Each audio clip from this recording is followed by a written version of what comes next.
On this episode of Candid Conversations with Dr. Kelly, I sit down with former college football standout and purpose driven leader Vad Lee. From game winning touchdowns to game changing impacts off the field, Vad opens up about his journey through football, faith, concussions, and the powerful mission behind his nonprofit, Purpose Over Position. This is more than a conversation. It's a testimony of resilience, identity, and living life led by purpose. So, without further ado, let's get candid. Welcome to another episode of Candid Conversations. I have the amazing Vad Lee being interviewed. Thank you so much for being here today. Absolutely. Thank you for having me on. It is my pleasure. Thank you for taking the time. I always like to give guests the opportunity to introduce yourselves to the audience. So please tell us a little bit about yourself. My name is Vad Lee. People know me as Vad. I go by Vad as a nickname. I'm from Durham, North Carolina, born and raised in Durham, played football from an early age. So that's always been a passion of mine, a dream of mine. Also, very involved in the church when I was young. So there was two things that I wanted to become when I grew up. And I was a professional football player and pastor.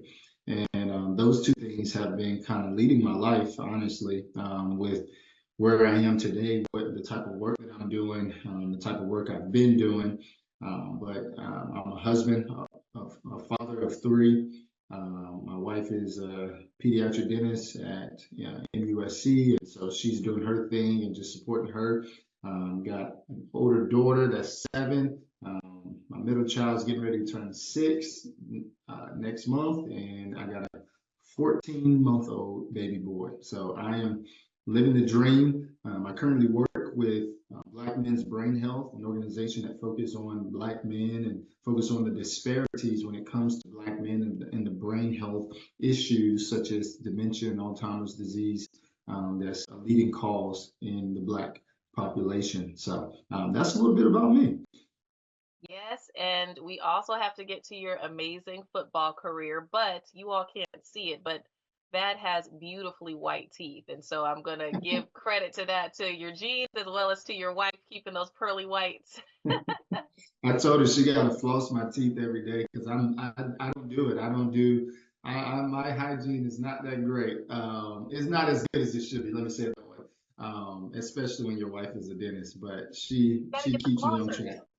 Yeah, I know. I need to get those floss and make it easier, or get the water spray thing that sprays. Yeah, I need to get that. Yeah. I don't think she believes in that, but I think it'll make it easier for me. Well, I'll need to get the scoop on that afterwards because I have a water pick, and if it's not effective, then I need to know. I'll connect you too. Okay, fantastic. So can you talk a little bit about your amazing football career? People can hear that name and associate it with greatness in football. So could you speak on that? Yeah, I would love to. That's every athlete's dream to talk about themselves, right? But no, I've certainly went through seasons of humility where I try not to talk about myself too much, but because you asked the question, I will answer. Early on, I'll start when I was young. When I was young, my Pop Warner team ended up going 16-0 and going to Disney World and winning the national championship. That was a big deal. Growing up in Durham, it was the first team to ever do that. I was the running back at that time, and How I old? was actually the How old? I was 9, I believe, and the community had to come together. They had to raise money for us to go to Durham. We did not come from a lot, right? We did not come from a huge financial background. I was 9. I was actually the backup running back, but I played a significant amount of snaps. And anyway, I ended up winning MVP of that championship game, of the national championship game in Florida. And that's a core memory for me because I got interviewed on TV for the first time at 9 years old in high school, ended up winning the state championship, ended up going 6 again, leading our team to an undefeated season in the state championship. And I ended up winning North Carolina Player of the Year when I came out of high school. And from high school, I went to Georgia Tech, and I was starting quarterback there for a season, and I split time as well. Before my starting year, my redshirt freshman year, I actually split time with an older gentleman that was ahead of me. And, had a decent career at Georgia Tech. We had winning records there. But ultimately, I decided to transfer to James Madison University, which is where I ended up getting my degree from. And it was at James Madison where my career really took off in terms of going to the next level, being on the draft boards, people really considering me as an NFL prospect. And, my dream was so close and so near. We were undefeated again, this undefeated streak. I was feeling really good about, man, this happened in Pop Warner, this happened in high school. I think I'm ready to lead my college team to an undefeated season as well, win the national championship. Well, we were undefeated. I think we were 7-0 or 8-0. College game day came to James Madison for the first time. And the weeks prior, I had just set a record where I was the only player in D1 history to ever rush and pass for over 275 yards in one game. And that has never been done before. I think Jaden Daniels, a couple years ago, he threw for 400 and ran for 200. So technically, it still has not been done. 275 and 276 or something like that in one game. So my record still holds. But college game day, ESPN came to follow me around campus. Word got out like, man, you guys need to check out this quarterback. And I was playing really, really well. And I ended up going down with a season-ending injury that game. And that ended my career. And I ended up having a Liz Frank injury above my foot and had to get surgery. And yeah, just had to go through that injury story, right? My college career is now officially over. And that was a very challenging time for me because not only was I was the starting quarterback, but I also was the team captain. I was the leader. I was the emotional and spiritual leader on the team. I was all of that. And when that happened, I had to now, as a senior, I had to now still show up at practice, knowing that this doesn't benefit me, right? I had to still show up to games and travel to games, knowing that I'm not going to be the one out there anymore. And it was during that time where God really got a hold of me, and I realized that my purpose in life was greater than my position on the field. And that holds true in everything that I do. That holds true in really in everybody's life, whether it's the field, the court, the track, or the classroom, or the work environment, right? Your purpose in life will always be greater than that limitation of that position. And so that's my biggest message. I'm now a speaker. I kind of left that out. I have my own nonprofit and also have my own business where I speak and I travel, speak to corporations and also a lot of professional football teams and college teams as well. And most of the time when I go and speak, I'm talking about purpose because I truly believe if you don't understand your purpose, then it's hard to maximize the position that you're in today. And so, that's a little bit about my football career. And then I'll kind of fast forward the football career. After my injury, my senior year, I ended up getting an opportunity to go to the rookie mini camp with the New York Giants. I got an email from the GM after they released me, and he said, "Hey man, you did really well. However, I could still tell that you're favoring your foot." And but he said the CFL, we got a bunch of teams that are reaching out to us, and where do you want me to direct them? And I didn't have an agent, and so I kind of did. What is CFL for our listeners? Yeah, Canadian Football League. Yeah, Canadian Football League, and so I ended up going to Saskatchewan, and I played for the Rough Riders, and went there for a little bit. And then I decided, because my foot wasn't healing the way that I thought it would, and because it was taking longer, I actually decided to hang up the cleats about a month and a half in, because I'm one of those guys that if I feel like I'm not 100%, or you're never really 100%, but if I feel like I can't give what I know I'm capable of giving, I feel like I'm taking somebody else's spot.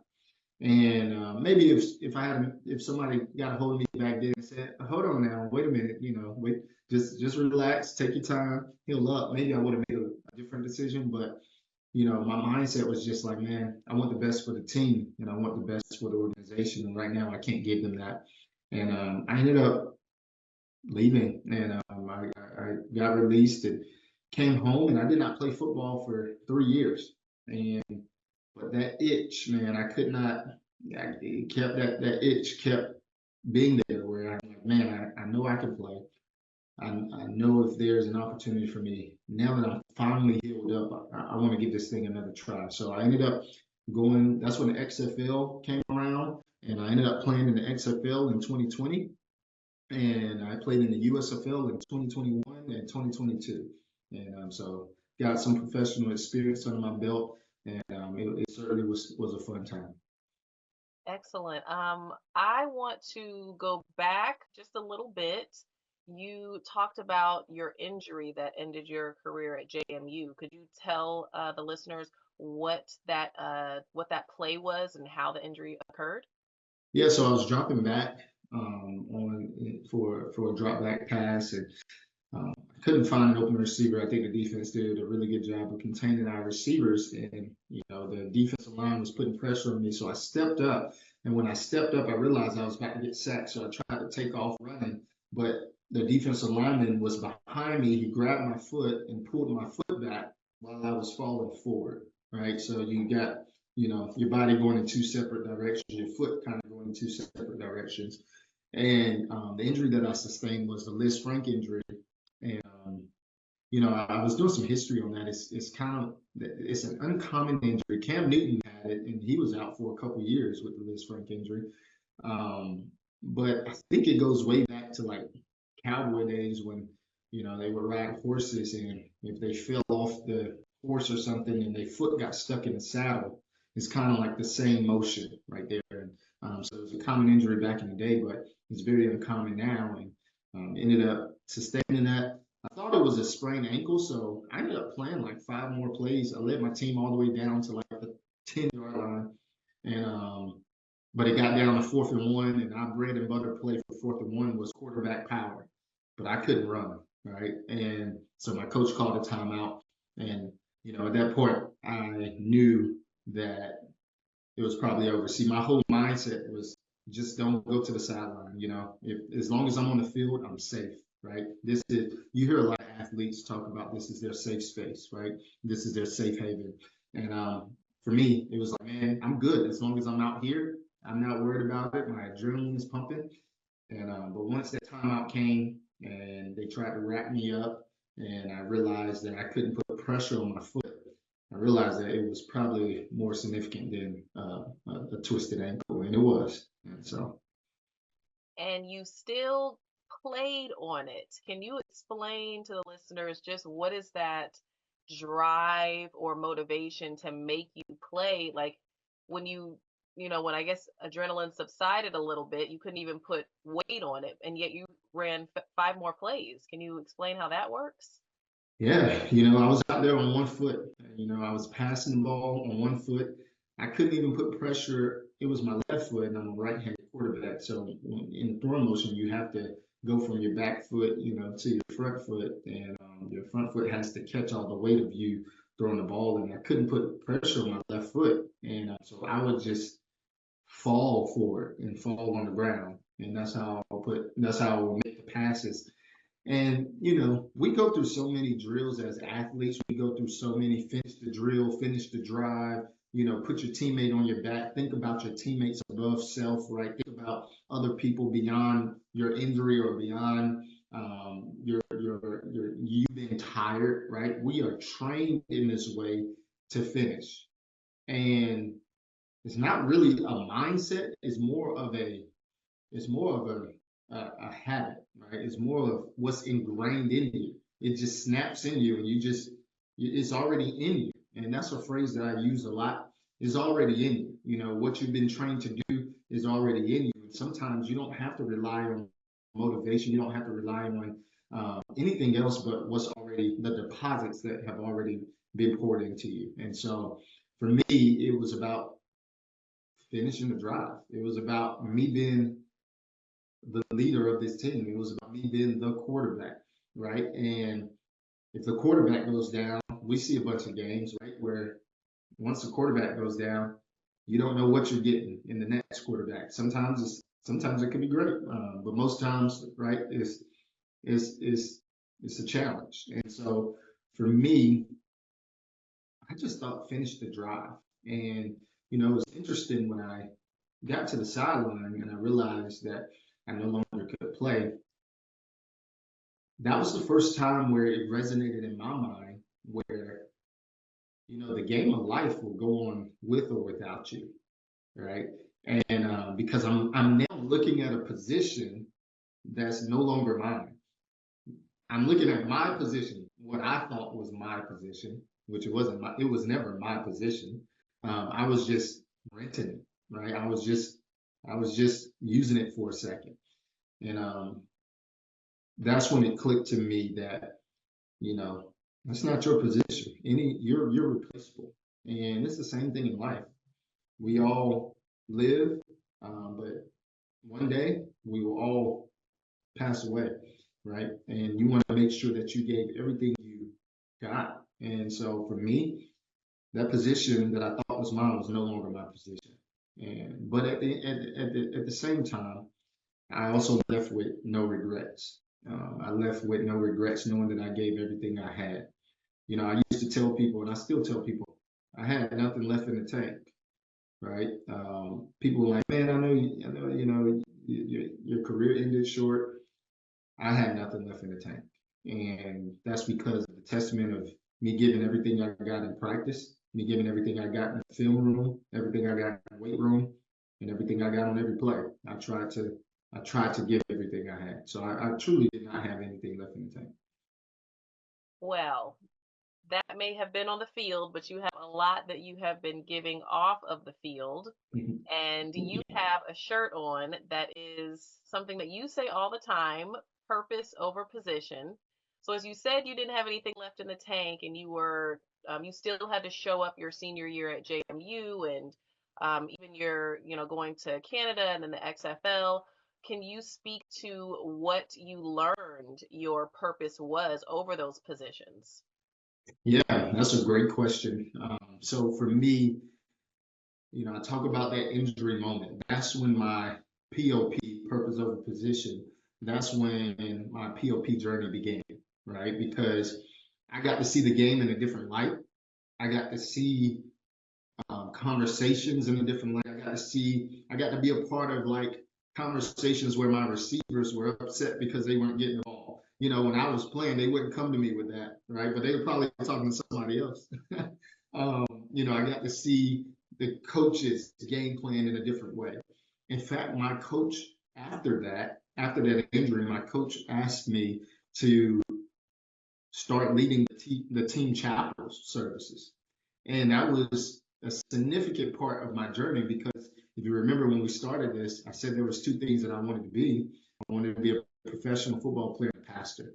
And so for my coach, I don't think he knew that, but just a divine order, right? And my coach asked me to lead chapel, and that was my first time ever speaking chapel to teams.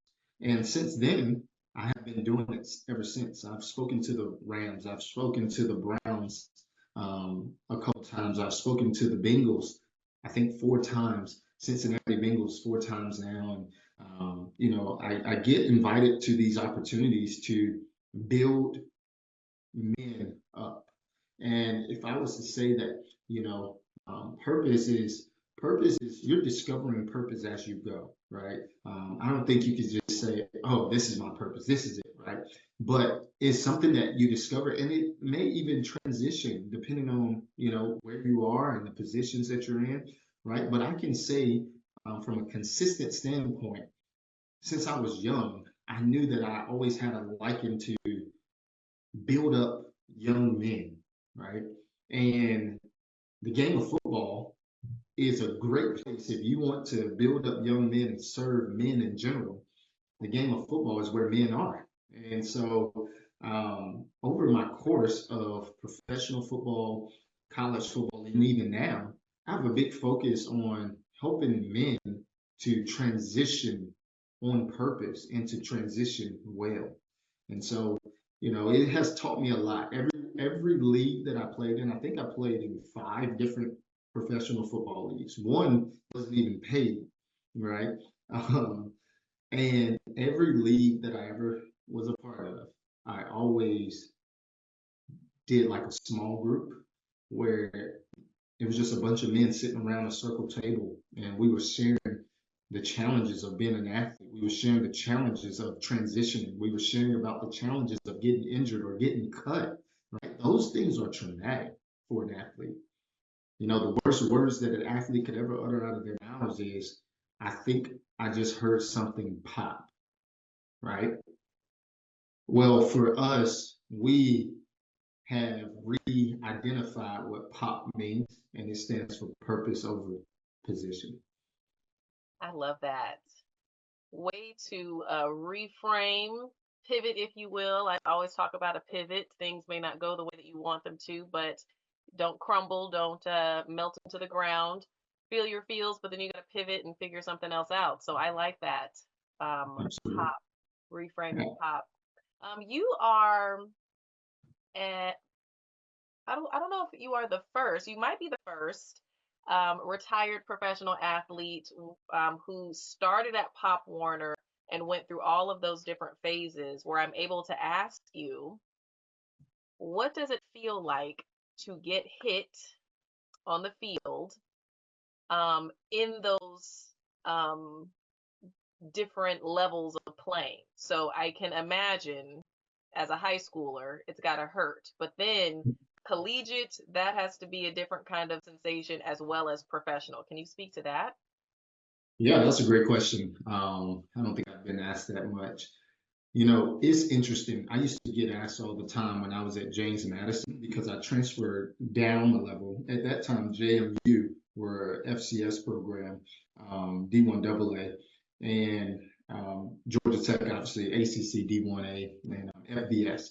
And so I used to get asked all the time, what is the difference from playing in the ACC at Georgia Tech versus playing in the CAA at James Madison University?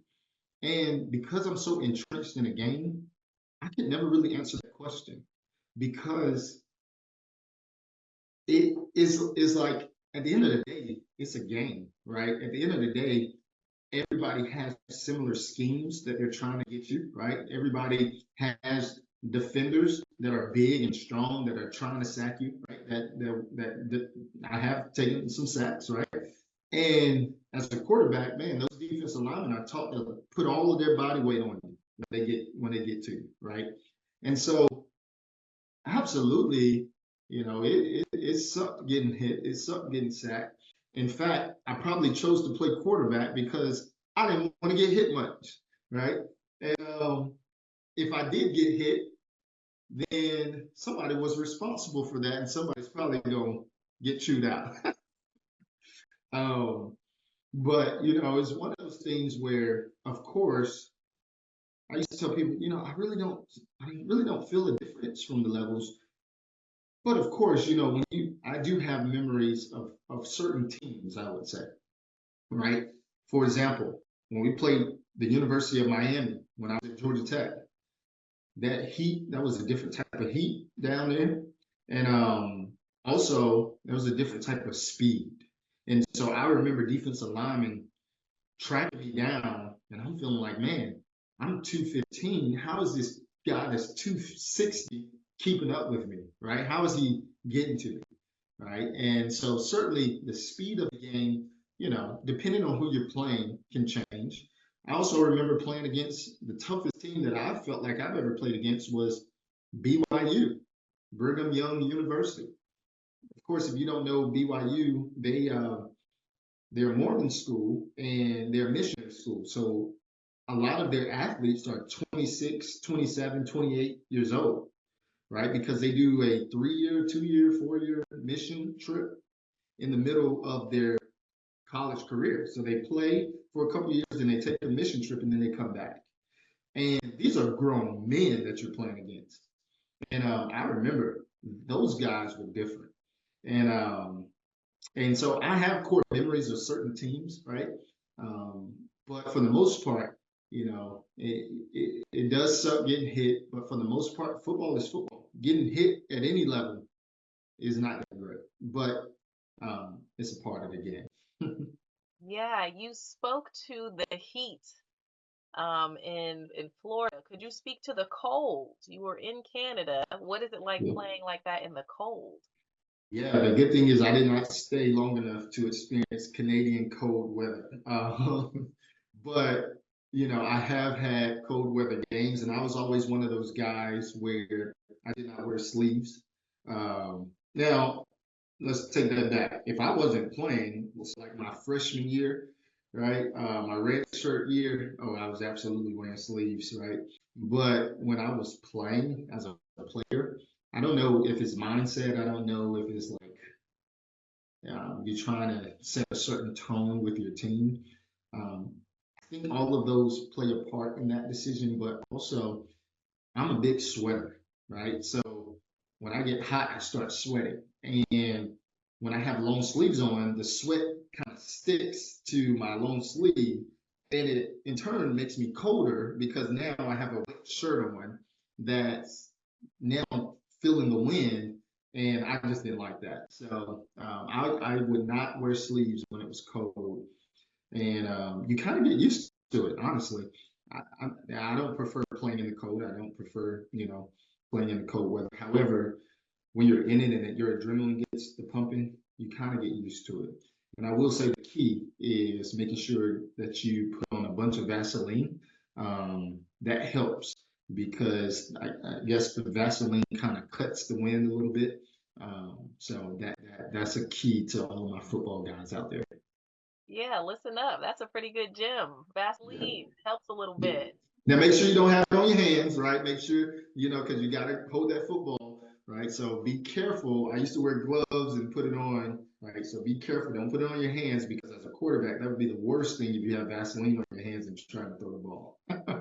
Making it harder for you. Okay, so Absolutely. on the arms, not the hands. That's Listen right. up, football players. Okay, so when you get hit, there could be a force that's so strong that the inertia will shake your brain. And so, of course, with my purpose to raise awareness around concussion and traumatic brain injury, and now CTE, when you were playing, did you experience any concussions? Yeah. I experienced one concussion, um, and it actually was in practice. Um, typically, the quarterback does not get hit in practice. But if you go to Georgia Tech, and let me rephrase that because they no longer run the triple option. But if you are playing in the triple option scheme, the quarterback essentially has to get used to taking hits, right? The quarterback runs just as much as the running backs, and the quarterback get hit just as much as the running backs. And so you build up toughness in practice. And when I was at Georgia Tech, I sustained a concussion, my first concussion and only concussion, thank God. And getting, I remember the play, and I remember we had a blitzing linebacker, and I think he jumped off sides, all right, and he hit me square in the head, and I remember just everything spinning, right, and I remember like walking, trying to catch my balance, trying to catch up to the spin so that the spin is not fast, but it's like I needed it to slow down, so I was thinking that if I keep walking, maybe I'll catch up and finally it'll just snap out of it.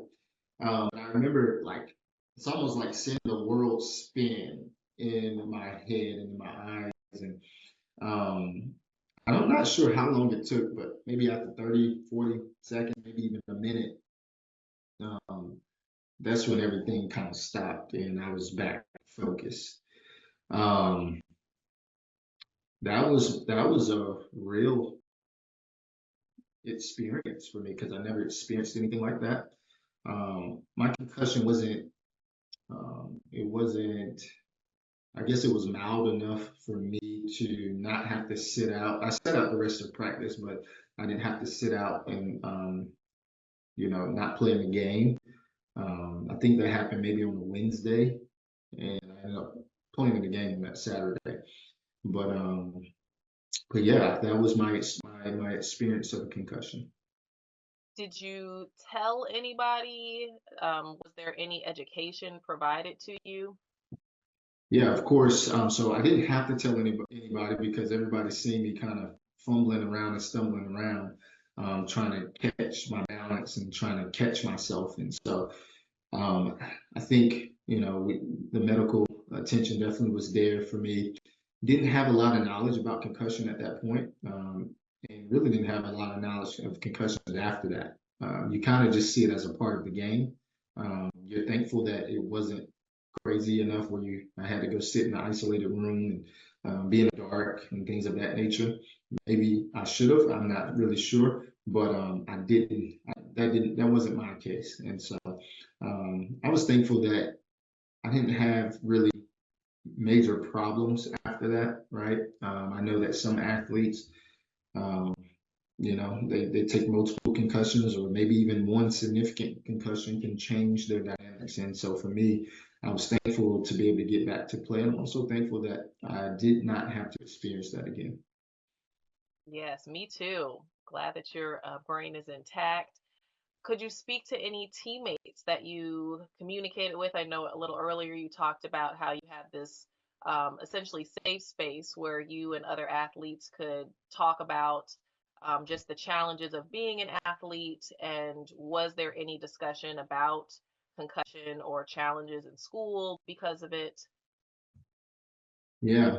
Um, I have vivid memory of some of my teammates going through concussion protocols, and some of that concussion protocols was to stay off your phone, right? It was to you couldn't go to class, you had to sit in a dark room essentially, and couldn't be exposed to light, and that's extreme, right? And that's significant and very traumatic, which is what my nonprofit tries to care for. Right? We are here to help athletes overcome traumatic experiences both in and out of sports. When an athlete gets injured, that's very traumatic. And a concussion is one of those traumatic things where you don't really know how long it's going to take. You don't really know how your body is going to respond. No one can necessarily give you a game plan for that, right? If you break an ACL, you have a game. I mean, tear ACL, right? Break a leg, arm, or whatever. You have a game plan for that, right? They tell you it's going to take this amount of recovery time. It's going to take this and that, and you kind of follow that script. But for concussion, what I've recognized and realized is that everybody's body is different, and every hit, you respond differently. Everybody responds differently from a brain injury, and it also taking into account the position that you play, right? Let's say for me, I played linebacker. Let's say I played linebacker and I experienced that concussion in practice. Well, the next day, I probably shouldn't be practicing, or it's probably more severe and significant than me being a quarterback, right? Because I think the next day we didn't hit, and so I didn't get hit at all the next day. If I'm an offensive lineman and I experienced that, that's different now. That you totally have to take those things into consideration. And so, I do remember some of my teammates going and having to stay in the room and not being exposed to light, and yeah, that's tough. Yeah. Do you think that you mentioned that you didn't have a lot of education on concussion prior to or after?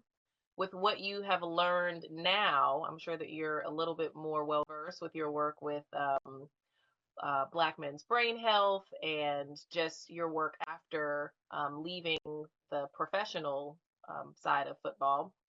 Do you feel that education towards the beginning of your career, even, with Pop Warner, do you think that education about the risks, signs to look out for, do you think that can help young players? Do you think it would have helped you? Yeah, absolutely, absolutely. You definitely, there's a great word that says, "My people perish for the lack of knowledge," and I would apply that to this conversation. When you lack knowledge, your body can perish. When you lack knowledge in the concussion, or if the coach lack knowledge, right, and he's putting you in these drills, he or she are putting you in these drills where now, you're banging every play, and you don't have concussion protocols. I've played in a lot of spring football leagues, and we see them on TV. We see a nice, decent product, but you'll be surprised that these products didn't have concussion protocols. You'll be surprised that that was not even a conversation, because it's about just providing players another opportunity to get to the NFL, and so that we can get paid as well. And so, I've served on the union in the USFL, all right, for a couple of years, and we were a part of establishing that concussion protocol, right? And, so I have had experience on this level of conversation and why it's important, and the knowledge of why it's important as well. But I think the biggest people that we can educate is the coaches themselves, right?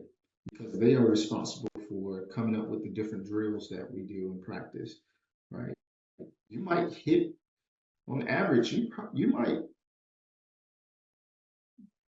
hit more times in practice than you do in a game, simply because you have more practices than the game.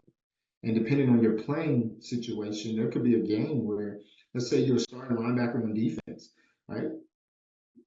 This might be a game where your offense might have the ball majority of the game. You might not see a lot of action, right? Well, you just spent 4 days in a week in practice where you didn't even get that much action in the game, and you're not hitting that much. So a lot of things happen in practice. So I think the education really falls on these Pop Warner middle school, high school coaches, college, NFL coaches. And I think that'll trickle down to helping the athletes and parents as well. I agree. Do you have any insight? You've been in these spaces, professional and amateur spaces. Do you have any ideas on how the coaches and athletes and athletic trainers and everybody else could get educated on this information? Yeah, it takes people like you. I think it takes people who are advocates, who cares, right, who wants to see change, but it also takes the players taking the initiative to mandate and demand that these things are in place. Because I tell people all the time, the longer you play ball, the longer you depend on ball, and you start to not care. It's not care, that's not the word, but you start to not think or appreciate the small conversations that can really impact you long term, right? Because you're so short term minded, where it's all about now, which, in sports, you got to be able to focus on now, because you can't, look ahead. This is important. This practice is important. This game is important. When you look at a schedule, you're looking at that week. You're not looking at next week, right? And so we're trained that way. However, it takes some, some, some folks that are educated, that really care about the brain and care about the athlete themselves versus the athlete's dream.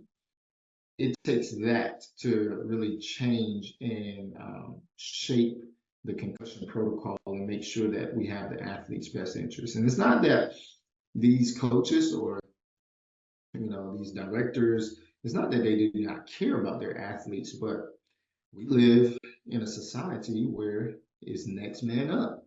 If you get injured, if you go down, it's next man up. But in our nonprofit, we like to say, instead of being a next man up culture, we want to help man up. And so in order for us to help man up, we have to be educated about these topics because they're extremely important. I agree. You mentioned collegiate players. I am interested in, so I've spoken to other athletes and they have said like college players, they are, they're young. They're thinking like, oh, when you're 30, like, oh, then you're going to be so old. I'm not thinking about the future. I'm thinking about now. And Sure. while, as a former athlete, my goal is not to stop players from playing at all. My goal is to arm them with the knowledge. So with the dream mindset, of course, I never want players to think that I'm trying to stop them from playing. I want to Mhm. arm them with education so that they can make the best decision for themselves. But what would be, you being a role model, I'm sure, to a lot of young athletes who look up to you, especially when you go and speak, what would be something that someone like myself or other people who are advocating can say to kind of get through to them for really taking protocol seriously versus just keep playing? My dream is to be in the NFL, but it could be something that is detrimental to their health and then they don't make it to the NFL. So, what is a gentle way, I guess, of being able to communicate that, of put your brain first because you're going to need that for the rest of your life? Yeah, that's a great question. And I appreciate you asking that because, I think about an acronym that I created based on asset, the word asset, acknowledge, support, show up, encourage or enrich, and transform, right? Because each athlete is an asset towards their university team, coach, whatever, right? Um, but this information that you're providing is an asset that would be able to not just help the athlete or the player or the person while they're playing, but beyond the game.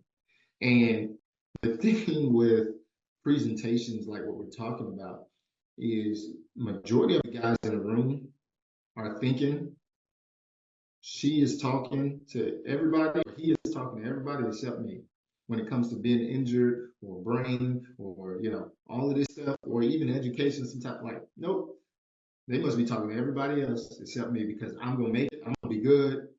Like this is my way, and that can't happen to me. We live in a mindset where this won't happen to me, and almost like a superhero where it can't happen to me. Especially if you don't have a history of injury, you're thinking like you're invincible. And for the most part, the longer you play, the more opportunity is to get injured and the more opportunity for it to expose your brain. So I think being able to communicate in that way, we're letting people know like, hey, I'm all for your dream. I want to support your dream. However, I also know, and I know you probably don't make it, but I also know the longer that you play, the more you're going to be exposed to this type of impact. And we want to make sure that you have the proper protocols or proper knowledge to ensure that you are covered and you're good, that you will be okay. So this is not to knock your dream, but this is to build up your dream and to encourage you and support you along the way of reaching your dream. So I think when you phrase it in a way where an athlete can go from, oh, Dr. Kelly isn't talking to me, she's talking to everybody else, she ain't talking to me. But then when you say, oh no, I know you're gonna make it to the NFL. It's like, oh, okay, now let me perk up because now she's talking to me, right? And so I found that to be effective in my travels of speaking to athletes and speaking to these young guys. They don't want to be preached at, they don't want to be talked to, but they want you to talk with them and be there with them and encourage them along the way. That is very helpful, and I will incorporate that. That is excellent. Thank you for that. Absolutely. You are like the GOAT when it comes to acronyms and coming up with sayings, assets, POP, purpose over position. And then when I Oh was man. looking at some of your interviews, you also have one win. Oh yeah. What's important now? Yes. What's important now? Yeah, no, I got to shout out my head football coach at James Madison. He would say he told us that acronym, and I have taken that and ran with it because not only it's funny, my word of the year for 2025 is winnowing. Winnowing, Winowing. I love that word because I that's just the way that I process things. I break down words, right? And like compound words. And when I hear the word winnowing, it's win now. Not only do I want to win, Dr. Kelly, but I want to win now, right? I want to win with what I'm doing. And when knowing, I think it's when knowing. I might be pronouncing it wrong, but it's when knowing. I think it's when knowing. But it's a process of farming. You'll have to look it up, and if you're not familiar with that word, but you'll have to look it up. It's pretty interesting, and so that is my word of the year. So I appreciate you bringing up that acronym. Win, what's important now, but not only let's not just win, but let's win now. Yeah, I love that. No time like the present. Hmm. So I would love to dive into what Purpose Over Position Pop, your nonprofit, is about. You shared a little bit with me, so could you share with our listeners what is your nonprofit about? Yeah, we exist to help young men, right? Our mission is to help restore and support young men in their transition from football to manhood, right? And the 5-10 year plan will maybe go away with football and focus on sports, all sports, right? Basketball, baseball, right? But because I've been so invested in the football culture and the football world, I realized that there's 73,000 college football players right now. And out of those 73,000, I don't know, let's just say half of them have this dream of playing in the NFL. Probably more than half, if we're realistic, but let's just say half, right? But there's only 224 spots in the NFL draft. And when you think about that, and then so down, and it goes down the line to high school as well. Now that we have the transfer portal, high school kids aren't getting recruited the same as they were in the past, right? So when we think about that, there's a great opportunity to not just build up athletes, but to build up young men. Out of that 73,000, we have a great opportunity to instead of next man up, we have a great opportunity to build these men up and to help them to transition, whether it is to the next level or in playing sports, right? Or whether it's not playing sports at all. The matter of the fact is, I've had my nonprofit for 3 years now, and I realized that and it's through my story, right? If I'd never gotten hurt, I wouldn't be thinking about purpose of a position. I wouldn't be thinking about helping build these young men up or helping athletes to transition well. I probably wouldn't be thinking about those things. But that's why our story is our story. And that's why there's great purpose to the story. And so for me, instead of staying in that injury mindset, woe is me. I can't believe that happened to me. I used to say a lot. I used to say this. I was supposed to go to the NFL, but this. I no longer say supposed because I wasn't supposed to, right? My story is my story, and I'm so thankful for my story, and I pray that somebody benefits from my story and my passion to be able to serve these athletes. I was a team chaplain for Indiana Hoosiers and James Madison, and during my time as the team chaplain, when an athlete got hurt, I would go into the locker room with them and cry with them, hug them, hold them, support them, love on them, and to just acknowledge them. I have come to the consensus that we all want to be acknowledged, right? We all want to be acknowledged. It sucks when you're not acknowledged. And when an athlete goes through an injury or goes through a transition of graduating and leaving and moving, right? you went from getting all this attention to now no longer even being acknowledged. And that's where my heart is towards. My heart is towards building systems and building programs to help these college coaches, these high school coaches, to help them build a program where we're helping athletes to transition, right? When a coach is not thinking about an athlete once they're gone, they're done, right? And so my hope and my goal is to help athletes to transition on purpose and to transition well.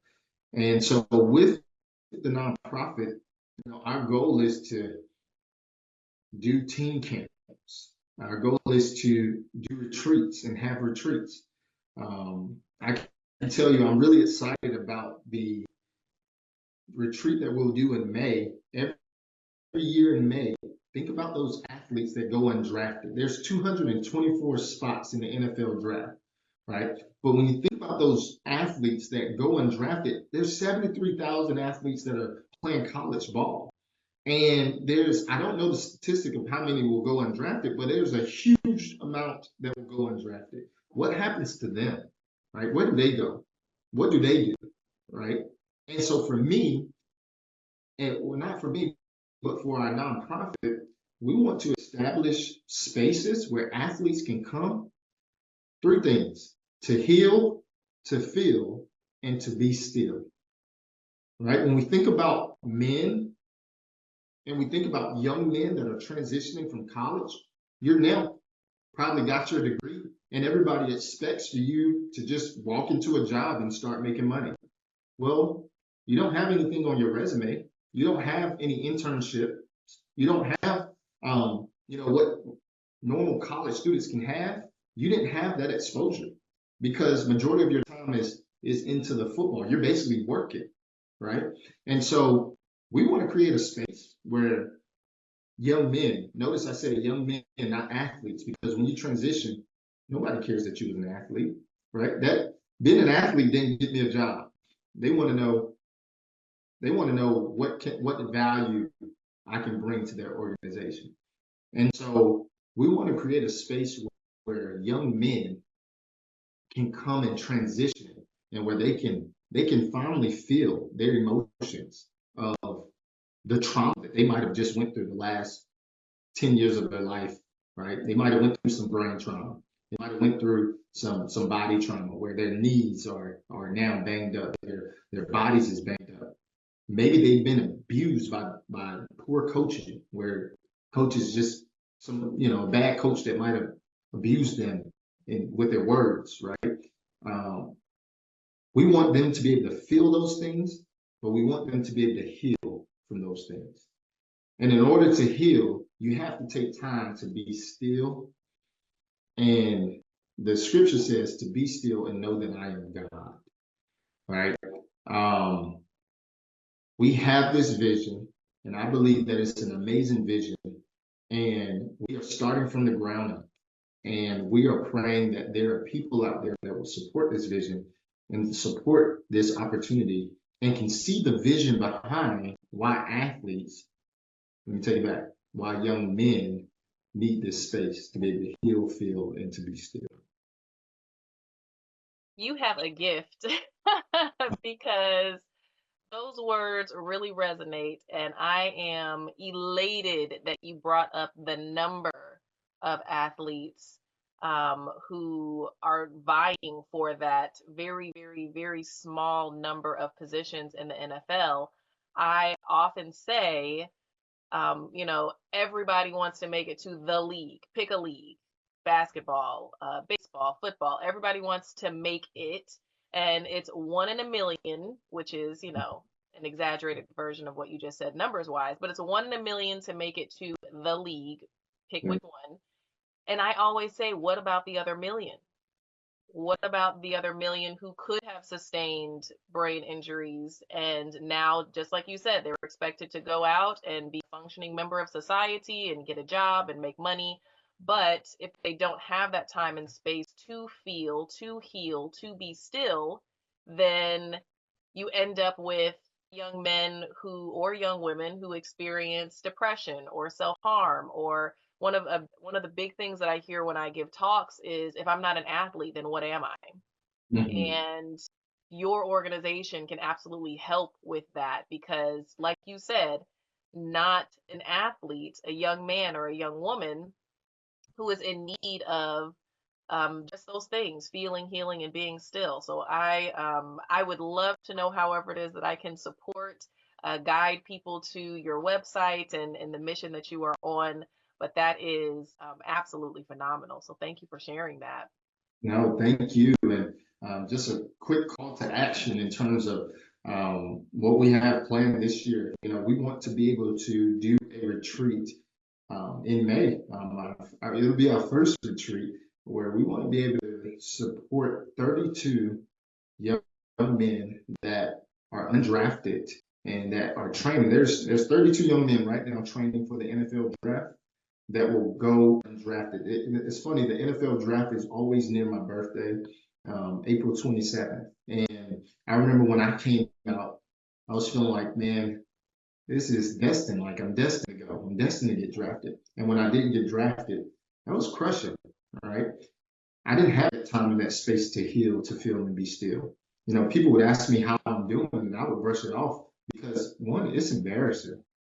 It's embarrassing to give your life to this thing and it does not acknowledge you, right? It hurts. But you're a man now. You're a college graduate. You're a young adult. You're legal. You're the legal ages, right? You can't show your weakness at that time, right? Notice most players probably show their vulnerability when they get drafted versus when they don't get drafted, because when you don't get drafted, you feel embarrassed. You don't have anything to cry about. You got to now pick up your stuff and get going, right? But when you get drafted, that's when you can get emotional because it's like, man, wow, I made it. I got acknowledged, right? And so our first retreat that we would love to do, and it's on the books. We're gonna do it. I'm believing, but it's called the Not Forgotten Camp. And we have two retreats that is based on the NFL name. And, the NFL has two divisions, NFC and AFC. Well, the first one is Not Forgotten Camp, stands for NFC, right? And there's your other acronyms right there. But that's just to support 32 young men that are transitioning from being undrafted to now trying to figure out what's next. Then the AFC stands for After Football Camp. And that'll happen later on where a guy knows that he's ready to transition. He just needs the support and the tools and the resources to help him get there. And so these are retreats that we plan on doing every year. We have high school before college camps. All of these retreats are on the website. So if you find one that may fit you, the website is thepopmission.com. THEPOPMISSION.com. And you can reach out to us and we'd certainly love to be there for you. Thank you so much. I was going to say, how can people get in touch with you? There you have it, folks. Reach out through the website. If there's contact information there or a communication box for people to reach out. Is that correct? Yes, it is. Okay, Yeah. awesome. Awesome. Well, is there anything else that you'd like to share that you have coming up besides the camp in May? Um, well, I will share one of the biggest initiatives that we have is our teen camp portion. And teen camps is specifically for high school football teams. And what we're doing during their camp, instead of a retreat where they come to us, we are going to go to them. And so, high schools, they don't have like college is all set up. They have a nice like long camp where everything is kind of set up for them. Well, high schools, you come to practice, go to the weight room, you go back home. Well, we want to create a special opportunity where we go into the high school and we feed them breakfast and lunch. We have different breakout sessions and different speakers to come, and we're going to talk about identity. We're going to talk about health and wealth. We're going to talk about life after ball. We're going to talk about purpose over position. We're going to talk about we're going to do team development and team cohesion. We have a schedule. We'll spend like 8 to 9 hours with each team for one day, And so if there's any high school coaches or any team members that are looking to engage their players in a meaningful and purposeful way, we would love for you to sign up for one of our team camps. That is what we are looking forward to the most, because at that point we have an opportunity to get young people while they're young enough, and we have former professional football players on our team. We have a professional speaker on our team, right? We have all of these resources of chaplains. We have all of these resources, and we're going to dive into the high schools and really to just pour into them for an entire day where we'll feed them. We will incorporate their practice into our schedule. So we don't take care of the football part. The coaches will take care of the football part, but we are coming in on the beforehand and afterwards. And we're really just trying to bring a community together, a community of young people, including the coach, including the parents. And so we also will be able to pour into the coaches as well during that time. I have a program that created a while back. It's called COP training, COP. There's another acronym for you.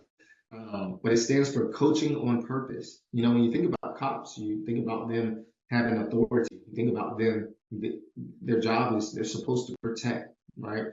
You think about a coach and they got these precious young people in their hands. Their job is to protect. Their job is to have authority and lead the way to show this young man or young woman how to transition and how to move forward and how to grow as a young adult. And so we have some really, really cool resources that we're excited to get out there. And so again, all of this is on the website at thepopmission.com. If you take a look at our website, you will be fed all the things that we are doing. Excellent. Well, as I continue to expand my network of coaches and football teams, and I've been doing work being on the sidelines of different sports so that I can see what the concussion protocol is and all of that. But I will be directing them to this website because these are all things that are so needed. And I'm very grateful that you were able to birth this from your beautiful brain. This is the part of the podcast where I love to do the candid questionnaire. So we're going to dive in and I'm going to ask you some fun questions. Are you ready? Yes, let's do it. Okay. What is one word your friends would use to describe you? Visionary. Visionary. Okay, I can see that. No pun intended. Yeah.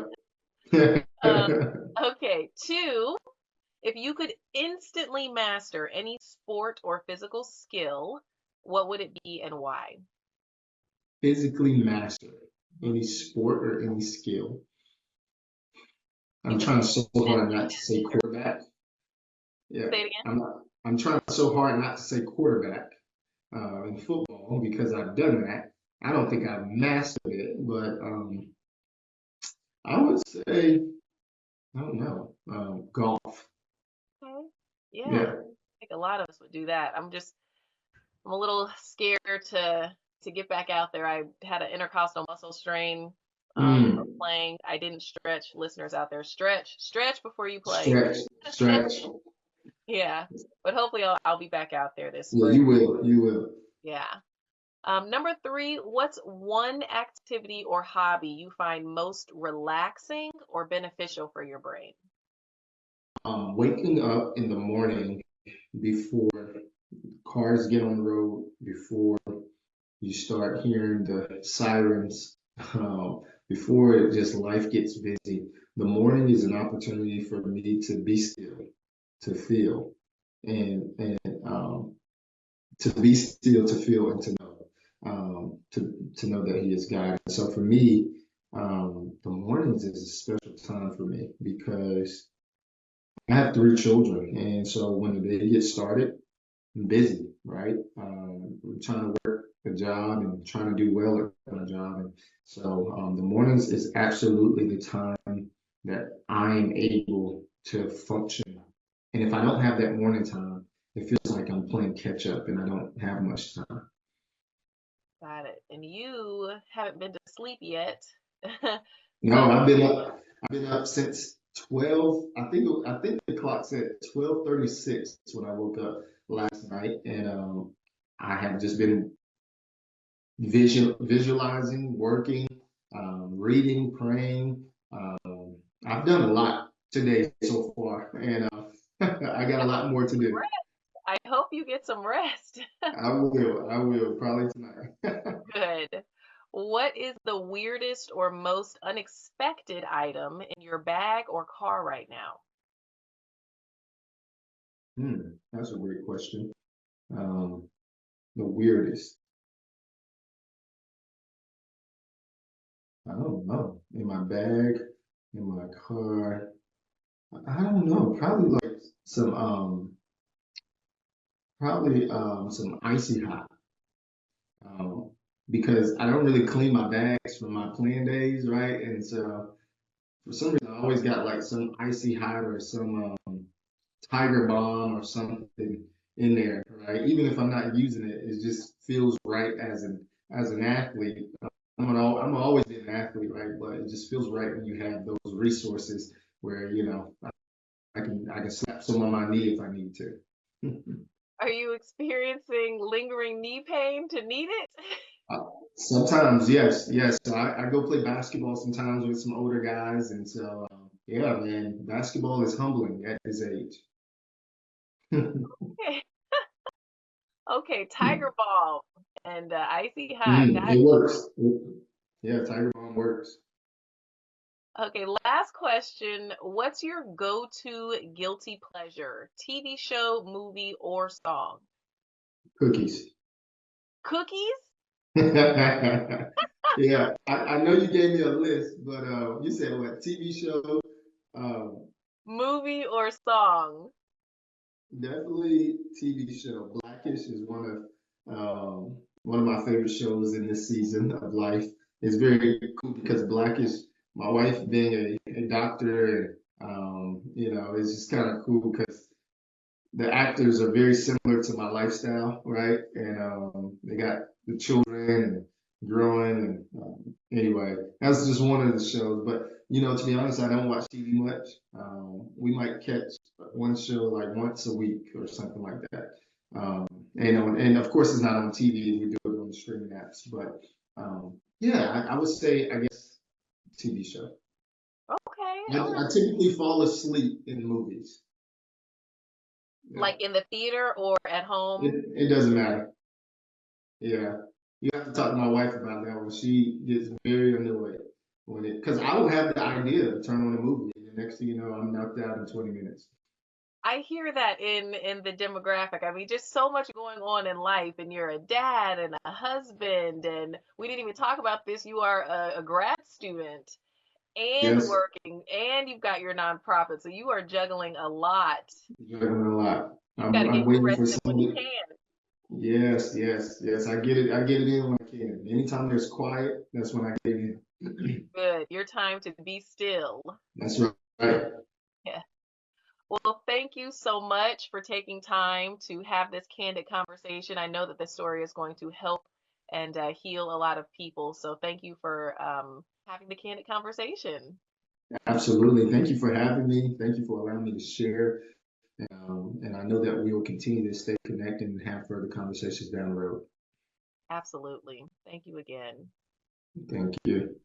Thank you so much for tuning in to this episode of Candid Conversations with Dr. Kelly. I appreciate you being part of this journey and these powerful conversations around brain health and beyond. If you're loving the podcast and want even more bonus episodes, exclusive Q&As, stories from my professional and personal life, behind the scenes moments, and yes, those bloopers you all love, then I invite you to join my Patreon family, where we always keep it candid. Your membership gives you access to all that bonus content and helps keep this podcast going strong. Plus, every contribution helps support our mission to raise awareness, educate, and empower others about the silent struggles so many face. So head on over to patreon.com/Dr. Kelly to join today. I'd love to have you. Until next time, stay curious, stay compassionate, and as always, keep it candid.